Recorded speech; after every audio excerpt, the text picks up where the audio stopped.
The paranormal, bizarre coincidence, and unexplained phenomena. This is Strange Podcast. Here we explore the unusual, the unknown, and just about everything that can be described as strange. This is episode 15. I'm Chris Batchelor. Thank you for listening.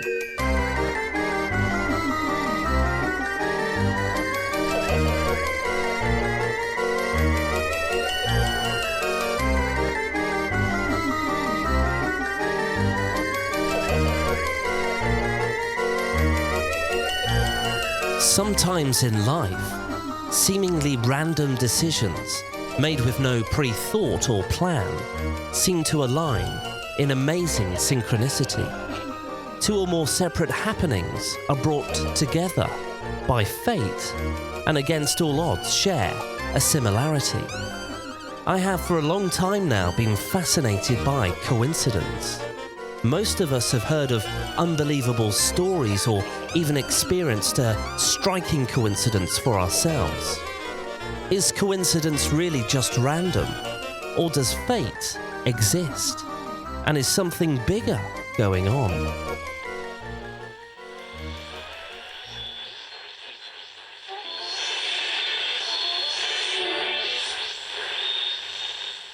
Don't miss your chance to become a member of a very elite club and get your hands on one of our limited edition Strange Podcast button pin badges. So far we've sent them across the world and we could be sending one to you next. If you'd like to know how, just head over to our website strangepodcast.com and click on the donate page. And whilst you're there, why not send me a message? We've been receiving some great emails, so thank you for those. And if you've not heard yours read out on the show yet, please stay tuned because it could be yours in the next episode. This emailer has asked to remain anonymous.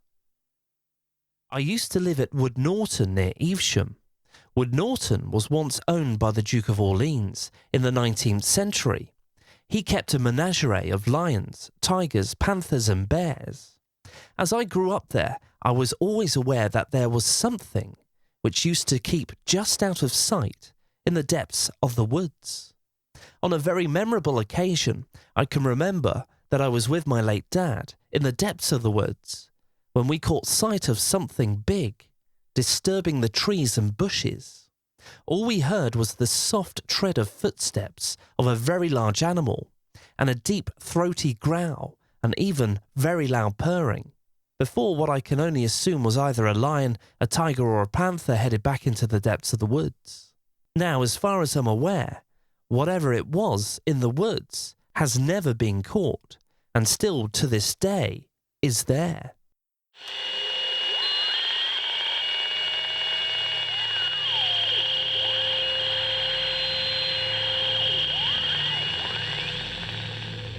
In this episode, we focus on the bizarre phenomena that is coincidence.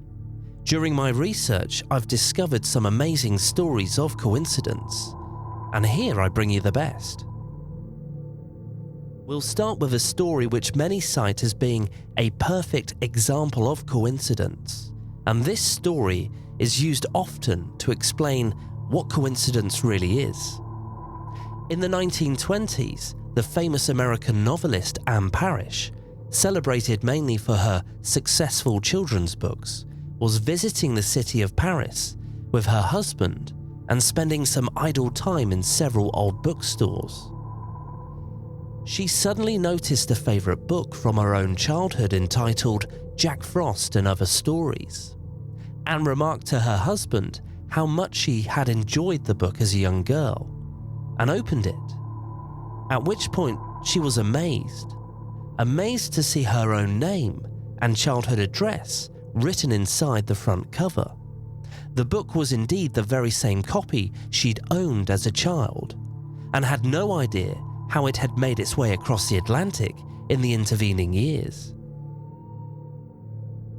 In 1953, Chicago-based reporter and television host Irv Kupcinet was staying in London to report on the coronation of Queen Elizabeth II.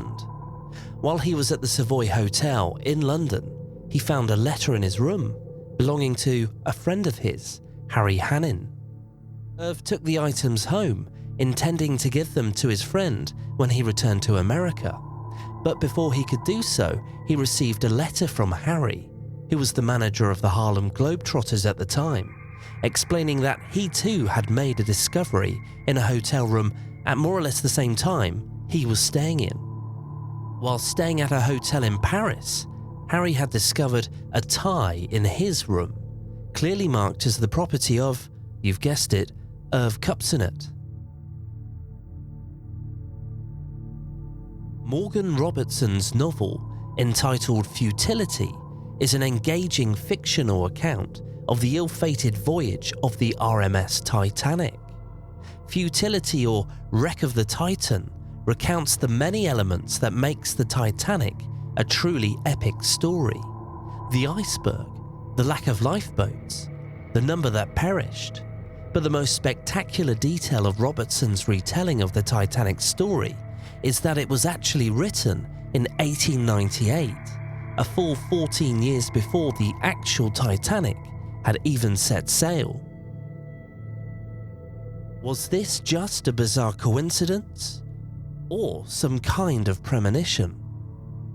Here are some of the strange similarities between the novel and the real event. The Titanic was 882 feet long. Robertson's Titan was 800 feet long. Both ships carried too few lifeboats. Titanic had 20 and the Titan had 24. Both struck an iceberg and sank because of a gash in the starboard side of the ship. And I know you're probably shouting at me now saying, well, there's many conspiracy theories and new evidence coming forward as to how the Titanic sank. But for the sake of this episode, we'll just stick with that explanation. Titanic and Titan both met their doom in April. Titanic carried approximately 2,200 passengers. Titan carried 2,500. Both ships were exceeding recommended speeds when they struck the icebergs. Titanic and Titan both sank bow first. Each vessel was touted as unsinkable. And of course, the greatest disparity between the two is that Titanic really existed while Titan is a fictitious ship created by a writer many years before the real tragedy. King Umberto I of Italy was visiting a restaurant in Monza in 1900 when he was amazed to discover that the owner of the restaurant bore an incredible resemblance to him. But the similarities didn't end there. The restaurant owner, also called Umberto, was born on exactly the same day as the king, March the 14th, 1944, and in the same town. They had both married women called Margherita, once again on exactly the same day, and the restaurant had opened on the same day that the king was crowned King of Italy. The very next day, the king was dismayed to hear that his doppelganger had died in a shooting earlier that morning. But he didn't have long to regret the loss of the other Umberto. The king himself was assassinated just a few hours later. Although the mystery seems incredible, historians have pointed out that Umberto's father, King Victor Emmanuel II, was known for his numerous extramarital indiscretions, and he was suspected to have fathered several illegitimate children. There were more than a few people bearing a stunning resemblance to Umberto who were known to exist at the time of his reign. Putting that to one side though, the similarities in that story are still quite fascinating.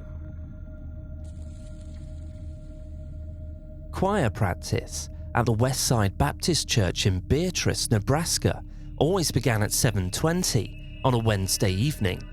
At 7:25 on Wednesday, March the 1st, 1950, an explosion demolished the church.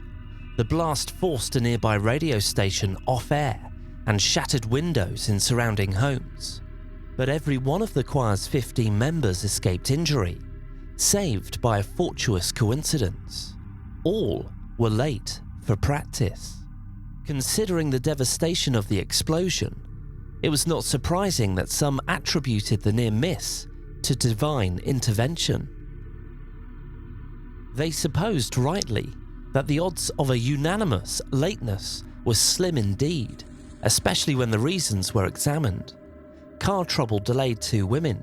The minister and his wife and daughter were delayed by a dress that needed ironing at the last minute. Others were late because they paused to complete homework, finish a letter, or hear the end of a favourite radio show. One awoke late from a nap, and some couldn't think of any special reason. They were just late.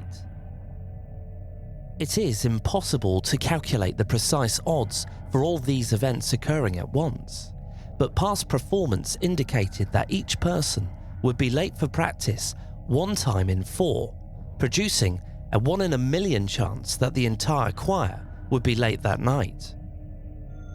In the afternoon of March the 1st, the Reverend Walter Klempel had gone to the Westside Baptist Church to get things ready for the choir. He lit the furnace. Most of the singers were in the habit of arriving around 7:15, and it was chilly. He then went back home to dinner. But at 7:10, when it was time for him to go back to the church with his wife and daughter, Marilyn Ruth, it turned out Marilyn Ruth's dress was soiled. They waited while Mrs. Kempel ironed another dress. The explosion happened whilst they were still at home. Ladona Vandergrift, a high school student, was having trouble with a geometry problem.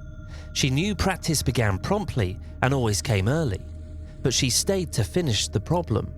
Her friend, Royina Estes, was ready, but the car wouldn't start. So she and her sister called Ladona Vandergrift and asked her to pick them up. But Ladona, of course, was the girl with the geometry problem, and the Estes sisters had to wait.